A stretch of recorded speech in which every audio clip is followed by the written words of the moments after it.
Welcome to the Greenhorn Travelers channel.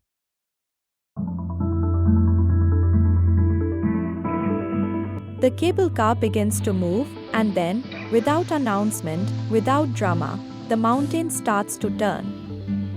Not you. The mountain. The Alps rotate slowly outside the glass as the Titlis Rotair completes its full 360-degree revolution during the climb, and for a moment you cannot tell which direction you came from or which way the valley lies. That is the idea. Every passenger gets the full panorama. No one needs to push for position. It is a remarkably civilized way to ascend 3,000 meters. This is Mount Titlis, above the village of Engelberg in central Switzerland, and it rewards a slower kind of attention than most people give it. The journey up begins in Engelberg itself, where a sequence of 3 cable cars carries you from the valley floor at roughly 1,000 meters to the summit at 3,238 meters. The first 2 gondolas are unremarkable by Swiss standards, large, efficient, framed by forest and then by open alpine meadow. It is only on the final leg that the Rotair takes over. Introduced in 1992, it was the world's first revolving gondola cable car. The cabin turns continuously throughout the 5-minute ascent, 1 full rotation, so the Bernese Alps and the Uri Alps and the wide expanse of the Titlis glacier all pass in sequence through the windows. On a clear day, you can see as far as Mont Blanc. The engineering required to build a rotating cabin that remains perfectly stable while suspended from a moving cable is not trivial. Most passengers simply enjoy the view and never think about it. At the summit, the temperature drops regardless of the season. Snow is permanent here. The glacier that covers the upper mountain has existed for more than 5,000 years, though it looks different now than it did even 50 years ago. The Titlis glacier has retreated by more than 500 meters since the early 20th century.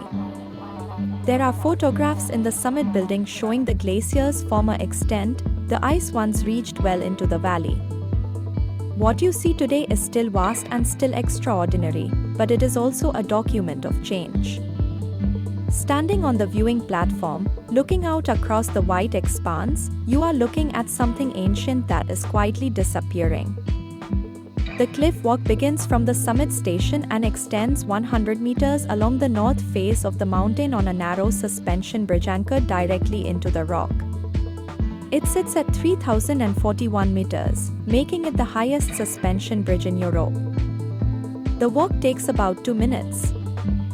The drop below is roughly 500 meters of sheer mountain face, and the bridge sways slightly in the wind in the way that suspension bridges are designed to do. Some visitors grip the railings. Some walk to the midpoint and look straight down without expression, which requires either great calm or great distance from reality. The views along the face of the mountain, the serrated ridgeline, the snowfields, the valley impossibly far below, are the kind that make altitude feel real in a way that numbers alone cannot convey. Beneath the summit, carved into the glacier itself, is the Titlis Glacier Grotto. The entrance is inside the mountain. The walls are ancient ice, deep blue, almost luminous, packed so dense that light passes through it differently than it passes through anything else. The cave extends for about 150 meters, kept at a constant temperature below freezing. The ice you are walking through formed over thousands of years of accumulated snowfall, compressed layer by layer until it lost its air and its wideness and became something harder and quieter. It is one of the strangest spaces you will walk through in the Alps, cold and blue and genuinely silent, with the weight of the mountain above you. Back on the surface, there is a snow park for those who want to ski or sled or simply fall over in a satisfying way. There is a panoramic restaurant. There is a terrace where, on still days, the silence is broken only by wind. Titlis is busy. It draws a large number of visitors, particularly from South and East Asia, for whom a guaranteed snow experience in a single-day trip from Zurich or Lucerne is understandably appealing. But the mountain is large enough to absorb the crowds once you move away from the summit station. Find a quieter edge of the viewing terrace. Wait. The detail that almost every Titlis itinerary omits is what waits in the valley. Engelberg, at the base of the cable car, is an alpine village of about 4,000 people with a Benedictine monastery at its center that was founded in 1120. The Abbey of Engelberg, Engelberg means, literally, Angel Mountain, is still an active monastery.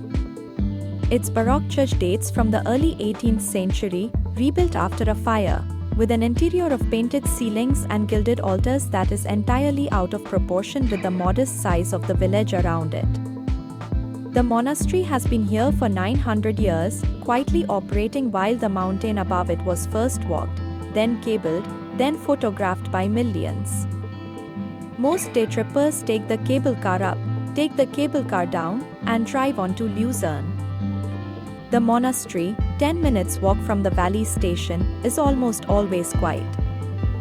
The cheese made by the monks, Engelberger Klosterkäse, is sold in the village and is worth finding. The monastery also produces herbal products and liqueurs. These are not tourist confections. They are things made by people who have lived and worked in the same place for centuries and intend to continue. Titlis will give you what the brochures promise: the snow, the altitude, the rotating cable car, the suspension bridge over nothing. But the mountain has a longer story than any of that, and the valley at its feet has been telling it for most of a millennium. Go up. Come down slowly.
Please leave a comment to share your thoughts and queries.